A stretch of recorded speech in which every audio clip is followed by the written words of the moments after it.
तो मैंने डिसाइड किया कि किरण तुम ही इस ज़िम्मेवारी को निभा सकती हो, शायद तुम में इतना कैपेसिटी है। और ये कैपेसिटी मेरी जहाँ मेंटेन हुई ना, आप मानिए ना मानिए, उकलाना में बीता मेरा बचपन ओके। और मेरे पिता की परवरिश, जिनमें उन्होंने मुझे बेटी नहीं बेटे की तरह पाला है, वो चीज़ मुझे मजबूती दे करके गई थी। और उसके रहते ऐसा रहा कि मैं वो सारी चीज़ें फेस कर गई।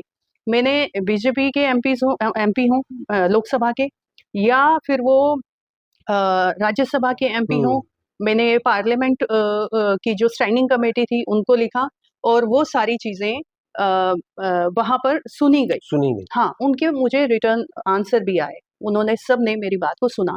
एक बार तो ऐसा हुआ था कि मैं हेल्थ मिनिस्ट्री में चाह रही थी कि मुझे मीटिंग मिले, ओके। और बिस्वा राव पाटिल उस समय में कर्नाटका से एमपी रहते थे, तो उन्होंने एक लेटर जनरेट किया जेपी नड्डा जी के लिए कि आप सरोगेसी बिल को आगे पास करने के पहले एक बार किरण का मत सुने। हम्म।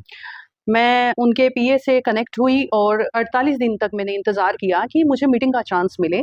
लेकिन उन 48 दिनों में जब पीए मुझे मीटिंग का चांस नहीं दे रहा, और मैं जेपी नड्डा साहब को देख रही हूँ कि वो टीवी पर हैं, दिल्ली में मूवमेंट कर रहे हैं, एक्टिविटी कर रहे हैं, तो एक दिन 48वें दिन पे रात में मैंने एक पिक्चर क्लिक किया अपना, जिस पर लिखा था, क्या मैं भारत की नागरिक नहीं हूँ?